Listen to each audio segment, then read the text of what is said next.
Morning girls. मैं doctor Navita Srivastava, सह आचार्य, राजकीय कन्या महाविद्यालय सरवाड़। बच्चों, आज अपन पढ़ेंगे। अपन ने पहले थकान के बारे में पढ़ा था। थकान किसे कहते हैं, उसका क्या अर्थ है, क्या परिभाषा है और क्या प्रकार है। आज हम पढ़ेंगे कि हम थकान को किस प्रकार से दूर कर सकते हैं, क्योंकि अगर जब तक थकान दूर नहीं होगी तो गृहिणी अपना गृह कार्य सुविधा और रुचि अनुसार कर नहीं सकती। तो इसलिए हमें इसके उपाय, थकान दूर करने के लिए हमारे पास निम्नलिखित उपाय होते हैं। जैसे हमें विश्राम का रेस्ट पीरियड होना चाहिए, प्रेरणा की भूमिका, एक मोटिवेशन मिलना चाहिए जिससे के कारण हमें प्रेरणा मिलनी चाहिए, जिससे कि हमारी थकान दूर हो। कार्य में परिवर्तन होना चाहिए, कार्य में परिवर्तन होगा तभी हम उस चीज़ को थकान जल्दी महसूस नहीं करेंगे। उचित शारीरिक मुद्रा होनी चाहिए। हम जो भी कार्य करते हैं, अगर हमारी शारीरिक मुद्रा अच्छी नहीं होगी, थकान वाली होगी, तो हमारे को थकान जल्दी हो जाएगी। फिर कार्य के प्रति रुचि जागृत करना। हम जो भी कार्य करते हैं, कई बार क्या होता है, कई कार्य होते हैं जो हमारे अरुचिकर होते हैं, लेकिन अगर हम उस पर रुचि उत्पन्न कर देते हैं तो हमको थकान कम महसूस होती है। कार्य में कौशल विकसित करना। हम उस कार्य में कौशल विकसित कर लेते हैं तो हमारा काम वो सुचारू रूप से होता है। कई बार कहते हैं हमें वो काम आता नहीं है, और हम जब वो काम करते हैं तो हमें वो काम अच्छा नहीं लगता और हमें अरुचिपूर्ण लगता है। फिर समय शक्ति बचत के उपकरणों का प्रयोग करना। आजकल साइंस में इतना डेवलपमेंट हो गया है, तो हम कई चीज़ें ऐसी होती हैं जिसमें कि हमें समय शक्ति और श्रम का हम बचत कर सकते हैं, तो इसलिए हमें उन उपकरणों का प्रयोग करना चाहिए। अब सबसे पहले मैं आपको बताऊँगी विश्राम का। थकान दूर करने का सबसे सरल और सुगम और प्रभावी उपाय क्या होता है? विश्राम करना।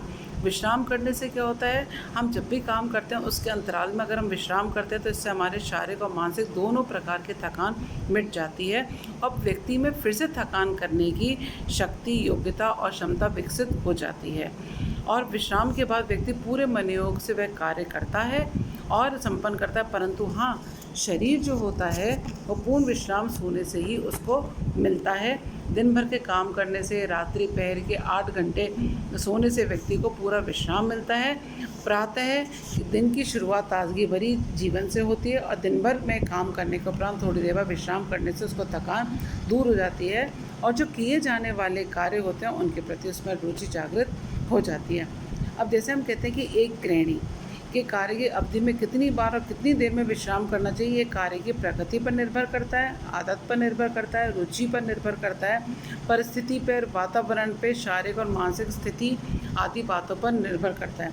कुछ लोग जल्दी से थक जाते हैं, कुछ लोग कठिन परिश्रम करने के पश्चात थकते हैं और कुछ लोग तो बहुत ज़्यादा कठोर मेहनत करने के उपरांत भी जल्दी नहीं थकते हैं।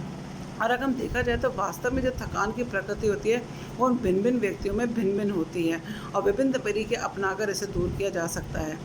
गृहिणी को दिन भर में अनेक घरेलू कार्य संपन्न करने होते हैं और साथ ही उसको उत्पादन का समय भी निश्चित होता है कि इतने समय में उसको इतना ही कार्य करना होता है।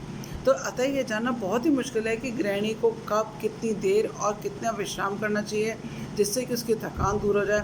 और जब तक गृहिणी की थकान मिटाने के लिए पर्याप्त समय तक विश्राम करने की ज़रूरत होती है, और अगर उसको नहीं मिलता है और या उसको मनोरंजन करके अगर उसको विश्राम का उपयोग करती है तो भी उसको हम विश्राम काल ही कहेंगे। बार्नस के अनुसार विश्राम काल हल्के एवं भारी काम करने के उपरांत हुई थकान से छुटकारा पाने के लिए अत्यधिक आवश्यक है। विश्राम काल किस तरह व्यतीत करना चाहिए, शारीरिक और मानसिक काम करने के बाद कितनी देर तक विश्राम की जानी चाहिए, ये सब हम पहले ही पढ़ चुके हैं। अब है प्रेरणा की भूमिका। थकान दूर करने के लिए कई बार कहता है हमें प्रेरणा की बहुत, एक गृहिणी है वो लगातार काम में लगी रहती है और उसको देखा जाता है तो प्रेरणा का उसको कोई प्रेरणा ही नहीं मिलती है। उसको कोई घर में यही नहीं कह रहा कि तू थोड़ा सी देर बैठ जा, आराम कर ले, विश्राम कर ले। तो इससे कहता है कि व्यक्ति में थकान और ऊब की भावना पैदा हो जाती है।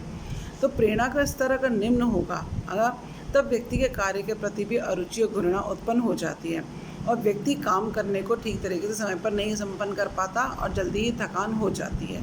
इसके ठीक विपरीत, जब प्रेरणा का स्तर उच्च होता है और जब पर्याप्त शक्ति व्यय होने पर भी थकान जल्दी दृष्टिगोचर नहीं होता है, तब तक व्यक्ति काम करता रहता है जब तक कि वास्तविक सीख से थककर चूर ना हो जाए। तो मेयर के अनुसार किसी कार्य को करने के लिए कितनी शक्ति प्राप्त होगी, ये उस बात पर निर्भर करता है कि उत्प्रेरणा, मोटिवेशन कितने उच्च स्तर का है, उत्प्रेरण का स्तर कितना अधिक ऊंचा है और काम करने हेतु उसको कितनी अधिक शक्ति प्राप्त हो रही है। ये सब उसके ऊपर निर्भर करता है कि उसको कितनी प्रेरणा मिल रही है।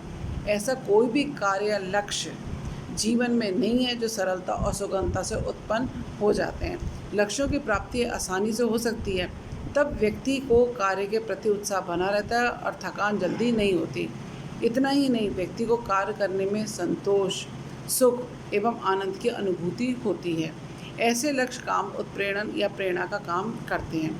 छोटे छोटे लक्ष्य को पूरा करने के लिए बड़े लक्ष्यों का निर्माण करना ही किया जा सकता है, और जिन कार्यों के प्रति गृहिणी की रुचि नहीं होती उस कार्य को प्रेरणा द्वारा शीघ्रता और सफलतापूर्वक हम प्रोत्साहित करके कर सकते हैं। कोई नवीन विधियां होती हैं, कई नई लक्ष्यों का निर्माण करके समय, शक्ति, बचत और उपकरण की सहायता से भी प्रेरणा के स्तर पर सुधार लाया जा सकता है। जैसे सपोज करो, अपन कहते हैं किसी व्यक्ति गृहिणी को सिलाई कार्य पाक कला में रुचि नहीं है, तो परिवार के सदस्य उपयुक्त काम के लिए उसके प्रति रुचि जागृत कर लें। सिलाई कार्य में मशीन का उपयोग करके सिलाई की विभिन्न विधियां सिखाकर उसकी रुचि जागृत की जा सकती है। साथ ही अच्छे कार्य करने के लिए उसको प्रोत्साहित किया जा सकता है। हाँ, अगर किसी कार्य में हम बाधा विरोध उत्पन्न होने से संपूर्ण क्रियाकलाप भी अव्यवस्थित हो जाता है या असंगठित हो जाता है और व्यक्ति को कुंठाजन्य थकान उत्पन्न अनुभव करने लगता है, तो इस थकान को भी हम प्रेरणा के द्वारा आसानी से मिटा सकते हैं और कुंठा उत्पन्न करने वाले कारकों को भी खोज करके थकान दूर कर सकते हैं। फिर है कार्य में परिवर्तन। लगातार अगर गृहिणी एक ही प्रकार का कार्य करती है तो व्यक्ति में थकान होना ही, नीरस थकान होना ही स्वाभाविक है, क्योंकि मन उस काम के प्रति ऊब जाता है। यदि कार्य में परिवर्तन किया जाए तो थकान स्वयं ही दूर हो जाती है। इसलिए हल्के काम के बाद भारी काम, शारीरिक काम के बाद मानसिक काम करने की सलाह दी जाती है। यदि गृहिणी लगातार कपड़े 2-3 घंटे से धो रही है तो उसको थकान होना स्वाभाविक ही है। कपड़ा धोने छोड़कर अगर वो थोड़े कपड़े धोने छोड़कर थोड़े बीच में ऐसे हल्के काम करे, जैसे सब्जी काटना, रोटी पकाना, बिस्तर लगाना, मसाला पीसना, और इसके साथ ही साथ अगर वो टीवी देख रही है, रेडियो सुन रही है, तो उसका अपने आप थकान दूर हो जाएगी। और म्यूज़िकल जिसे कहते हैं, अगर संगीत सुनने से भी थकान दूर हो जाती है और मन तरोताज़ा हो जाता है। फिर है उचित शारीरिक मुद्रा। हम जब भी कोई काम करते हैं, थकान मिटाने में उचित शारीरिक मुद्रा होने बहुत योगदान होता है। अगर थकान होने का कारण ही है कि हमारा अनुचित तरीके से उठना, बैठना, चलना, पकड़ना, मोड़ना आदि, शरीर की मांसपेशियों एवं हड्डियों के अनुचित प्रयोग से थकान शीघ्रता से उत्पन्न हो जाती है। थकान से बचने के लिए मुद्रा एवं स्थिति में थोड़ी थोड़ी देर बाद परिवर्तन करते रहना चाहिए। और यदि हम बैठकर काम करते हैं तो थोड़ा कभी कभी खड़े हो जाना चाहिए, कभी थोड़ा झुककर काम कर लेना चाहिए। इससे क्या होता है, शरीर की मांसपेशियों में बदलाव आ जाता है तथा मांसपेशियाँ एक ही दबाव और तनाव उत्पन्न नहीं होता है। शरीर की बड़ी मांसपेशियों का उपयोग कार्य निष्पादन करते समय करना चाहिए। इससे शीघ्रता से थकान नहीं होती। उचित शारीरिक मुद्रा से के नामांकित सिद्धांत है जिसका अनुसरण करने से थकान कम होती है। जैसे लयपूर्ण तरीके से काम करना, शरीर के अंगों का गुणात्मक कर्षण की सीध में रखकर काम करना, वे शरीर एवं उठाए जाने वाले वजन के मध्य गुणात्मक घर्षण को ध्यान में रखना, सीधे बैठकर काम करना, शरीर की मुद्रा स्थिति में परिवर्तन लाना। नेक्स्ट पॉइंट है कार्य के प्रति रुचि जागृत होना। जो भी गृहिणी काम करती है उसके प्रति अगर रुचि नहीं होती है अथवा जिन कार्यों को पसंद नहीं करती है तो वह कार्य उसको उबाऊ और शीघ्र थकान उत्पन्न कर देते हैं। अतः ऐसी थकान को दूर करने का सशक्त और प्रभावी माध्यम है कि हमें कार्य के प्रति रुचि जागृत करनी ही पड़ेगी। और रुचि जागृत करने के लिए गृहिणी को स्वयं अधिक प्रयास करना पड़ेगा। उसे स्वयं से ये प्रश्न पूछना पड़ेगा कि आखिरकार उसको उस कार्य को करने के लिए रुचि क्यों नहीं जागृत हो रही है, वह किस रुचि जागृत कर सकती है। जब आत्मविश्लेषण करके वह इन प्रश्नों का उत्तर स्वयं ढूंढ लेती है तो स्वयं ही उसके कार्य के प्रति जागृत हो जाती है। किसी कार्य को समूह में अथवा परिवार के सदस्यों के साथ मिलकर काम करने से भी रुचि उत्पन्न हो जाती है। जैसे अकेले बैठकर बुनाई कर रहे हो, आप समूह में बैठकर बुनाई करो। सिलाई कढ़ाई का कोई काम कर रहे हो, कई काम ऐसे होते हैं जो हम समूह में बैठकर कर लेते हैं, जिससे हमें जल्दी थकान उत्पन्न नहीं होती है और कार्य के प्रति रुचि भी बनी रहती है। कार्य के बाहर के क्षेत्र में भी रुचि लेने से थकान दूर हो जाती है, जैसे भोजन बनाते समय, रेडियो सुनते समय, संगीत सुनते समय। फिर कार्य में कौशल विकसित करना।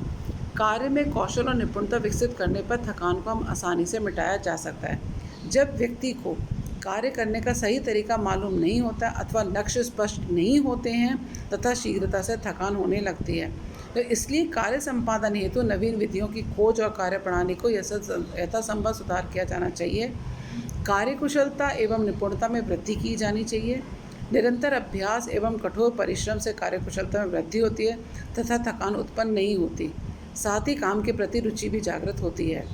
कार्य में कौशल विकसित करने हेतु घर के प्रत्येक सामान को व्यवस्थित करके एवं क्रम से उचित जगह पर रखना चाहिए ताकि आवश्यकता पड़ने पर अनावश्यक हमें दौड़ धूप नहीं करनी चाहिए। इधर अगर सामान बिखरा रहेगा तो और उसमें ही हमें उसको खोजने में हमारी शक्ति और श्रम और समय तीनों का ही हमारा समय नष्ट होगा। एक साथ उपयोग में आने वाली चीज़ों को हमें एक साथ ही एक ही जगह पर रखना चाहिए। जैसे उदाहरण के तौर पर लिखने पढ़ने की टेबल हो तो वहाँ पे ही हमको किताबें रखनी चाहिए, वहीं पे हमें अपना पेन रखना चाहिए, वहीं पे अलमारी होनी चाहिए, वहीं पे टेबल होनी चाहिए। अगर हम चाय बनाते हैं तो रसोई में चाय बनाने के लिए चीनी, बर्तन सब एक ही स्थान पर होना चाहिए ताकि हमें उन चीज़ों को ढूंढने की आवश्यकता ना पड़े। लास्ट पॉइंट है समय शक्ति बचत के उपकरणों का प्रयोग। कुछ काम ऐसे होते हैं जिनसे कि हमें स्वयं में ही अपने हाथों से काम करते हैं और हम जल्दी ही थकान का अनुभव करते हैं। अगर सपोज़ करो अगर हमें एक गृहिणी को अगर मसाला पीसना है और अगर वो मसाले को मिक्सर में पीसती है तो गृहिणी को बिल्कुल भी थकान नहीं होगी। इसी तरह हाथ से कपड़े धोने की बजाय अगर वो वॉशिंग मशीन का उपयोग करती है तो उसको थकान बहुत ही कम हो जाएगी। तो इस प्रकार हमारी थकान दूर करने के हमारे ये 7 पॉइंट्स हैं जिनको कि अगर हम रोज़मर्रा की ज़िंदगी में अमल करते हैं तो हमें थकान का अनुभव नहीं हो।